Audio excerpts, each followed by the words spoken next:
বোয়ালখালীতে শ্রীপুর করণদ্বীপ ও চরণদ্বীপ ইউনিয়নকে যুক্ত করে করণদ্বীপ এলাকায় শহীদকালের উপর সেতুটি দ্রুত বাস্তবায়নের লক্ষ্যে স্থানীয় এলাকাবাসীরা মানববন্ধন করেছে। আর যে কাঠের ব্রিজটা দেওয়া হয়েছে, কাঠের ব্রিজটা আপাতত এই ব্রিজ চলাফেরা করার জন্য ভালো করে শক্ত করে একটু কাজটা করে দেওয়ার জন্য, যদি করে দেওয়া তৈরি জনগণের একটা নিরাপত্তা হইল।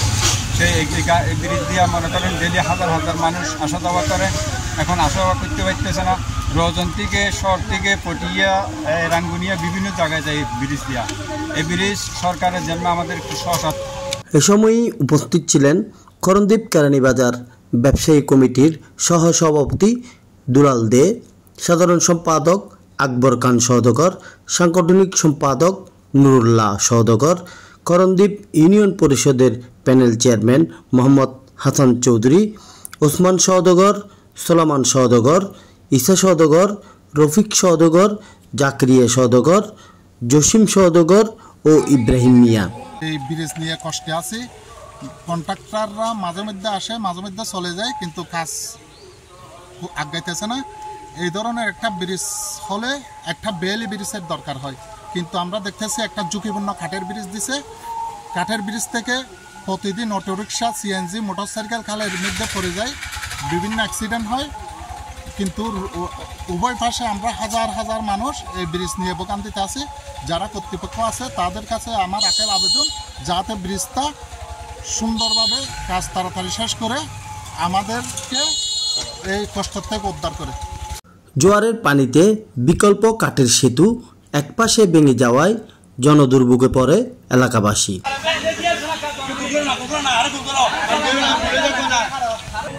আমাদের একটা প্রাইমারি স্কুল আছে কেরানীবাজারে, ওই চরণদ্বীপের সম্পূর্ণ ছেলেমেয়েরা ওখানে শিক্ষকতা লেখাপড়া করে, কিন্তু লেখাপড়া করার সত্ত্বেও কিন্তু এই ব্রিজটা বারবার ভেঙে যাওয়ার কারণে আমাদের স্কুলে ছাত্ররা যেতে পারছে না। এটা একটা জিনিস। দ্বিতীয় নম্বর হলো আমাদের একটা বুড়ো মসজিদ আছে, প্রতি শুক্রবারে হাজার হাজার মানুষ বুড়ো মসজিদে যায়, কিন্তু একটা অনেক সময় এটা এক সপ্তাহ পর ভেঙে পড়ে যায়, মানুষ যেতে পারে না। এই কাঠের ব্রিজটা খুঁজে গেছে এবং বারবার অ্যাক্সিডেন্ট হইতেছে, আর রুগী নামার সময় আমাদের এত যে কষ্ট হইতেছে কেউ এটা দেখতেছে না। আমি কর্তৃপক্ষকে জানাবো যে যেটা দ্রুত যেন এটা ব্যবস্থা নেয়, এটা আমাদের চলাচল পথ যেন আমাদের উন্মুক্ত করে দেয়।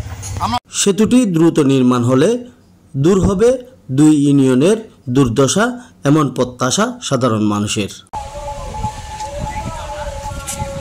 এই বৃষ্টিতে এটি কিছু জায়গায় ভেঙে পড়ে জনগণের যোগাযোগের ক্ষেত্রে যে প্রতিবন্ধকতা সৃষ্টি হয়েছে, এটি আমাদের নজরে এসেছে। স্থানীয় প্যানেল চেয়ারম্যানের মাধ্যমে এটিকে স্থানীয়ভাবে জরুরি ভিত্তিতে মেরামতপূর্বক মানুষজন যেন পারাপার হতে পারে সে বিষয়ে নির্দেশনা দিয়েছি এবং প্যানেল চেয়ারম্যানের সাথে আমার কথা হয়েছে। এখন মানুষজন এটি পার হতে পারছে বলে তিনি আমাকে জানিয়েছেন।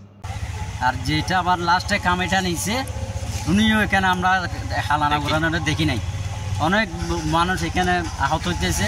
আমাদের কেরানীবাজার 110টা দোকান আছে, আমরা ব্যবসা ওই নাই, আমরা কর্মচারী বেতন দিতে পারি না। যত দৌত পারে কাজটা যেন শেষ হয়, অনেক সাধারণ মানুষ কষ্ট পাইতেছে, ব্যবসায়ী মানুষ, বেশি ব্যবসায়ী মানুষ এখান থেকে চলাচল, বুড়ো মসজিদে অনেক মানুষ চলাচল হয় বেশি, কিন্তু আবার সরকার আছে অনুরোধ যত দৌত পারে কন্ট্রাক্টরকে হাজির করি কাজটা যেন শুরু করে। বানি অনেক ক্ষতি হইতেছে, কেরানীবাজারে অনেক দোকানও বন্ধ হইতেছে, কারণ আমাদের ব্রিজের জন্য সেই চরণদ্বীপ মানুষ এখানে আসতে পারছে না, এখানে যেতে পারছে না, ব্যবসার জন্য অনেক ক্ষতি হয়েছে। চরণদ্বীপ শহীদকাল ব্রিজ কাজের নির্মাণাধীন চলমান আছেন এবং আমি ইনু মহোদয়কে অবধি করেছি।